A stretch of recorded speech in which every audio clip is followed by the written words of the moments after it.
growing effort to rein in the mosquito-borne Zika virus, spreading through parts of South and Central America. It is suspected of being the cause of devastating birth defects in children who are born to women who become infected during pregnancy.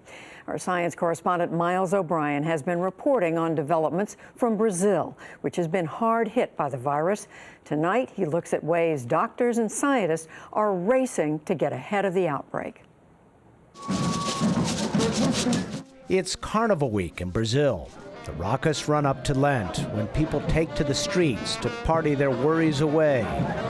But this year, it's harder to mask reality as a frightening epidemic also marches through the nation. They come to us asking many questions, and we cannot say almost nothing with 100% sure. What we have to do is to support them. That's all we have to do.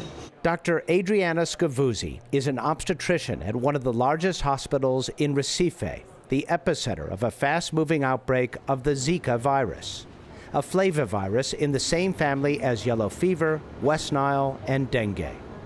In each case, the virus hitchhikes on a tenacious day-biting mosquito called Aedes aegypti that has origins in Africa and is now spreading throughout the globe.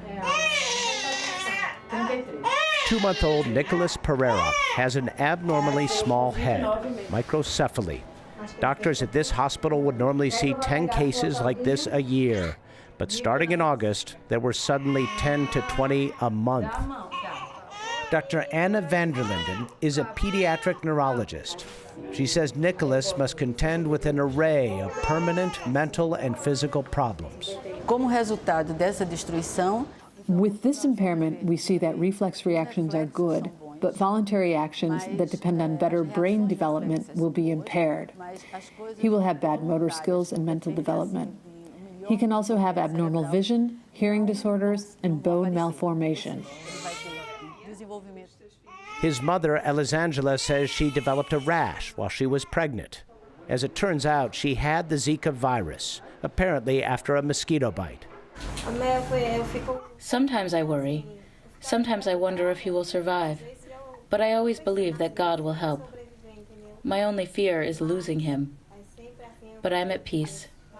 Elisangela's personal tragedy is part of an unprecedented global mystery.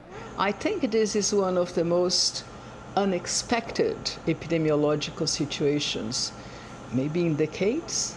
Lara Rodriguez is an epidemiologist with the London School of Hygiene and Tropical Medicine who raced to her home country to help answer some questions in a hurry. Even the numbers are a challenge. Brazilian government health workers are investigating more than 4,000 suspected microcephaly cases that might be linked to Zika. There's so much we don't know. And one of the things we don't know is exactly how many babies are affected. Right now, there are pregnant women being exposed and possibly infected. It's very difficult to predict. Zika's enigmatic history offers us few clues. It was first isolated in Uganda in 1947. It circulated in Africa and a broad stretch of Asia, then popped up in the Pacific in 2007. The biggest outbreak in 2013 was in French Polynesia, an estimated 19,000 cases. But over the years, no one paid a lot of attention to Zika because the symptoms are generally mild. In fact, 4 out of 5 never know they have it. No one is sure why it took such a vicious turn. It could be via genetic mutation of the virus, and it could be that just once they escaped Africa and got into urban, very densely populated areas, it was easier to transmit. Or it could be something else, the mosquito maybe. So it's all happening very, very fast. Making a smoking gun connection between Zika in mothers and microcephaly in their unborn children is a challenge for scientists. By the time infants are diagnosed, the virus is usually long gone. But here in Recife, the case grew stronger last week. At this government lab, researchers used a new test and found Zika antibodies in the spinal fluid of 12 babies with microcephaly, meaning the virus can reach the baby's nervous system and brain in utero. Researchers believe the virus targets nerve cells as a fetus develops. So this is where we keep the virus. Rafael Franca is an immunologist here. He showed me the deep freeze where they keep the Zika samples for research that will lay the groundwork for a better diagnostic test, therapies, and maybe one day a vaccine. I cannot say that we have the situation under control. I believe now the only way to control virus spreading is to eliminate the vector. That vector is the mosquito. In nearly every case, Zika is transmitted by a mosquito bite. The Brazilian government has deployed nearly 250,000 troops to wage war with the insects. They have been spraying insecticides and adding larvicides to standing water where mosquitoes lay their eggs.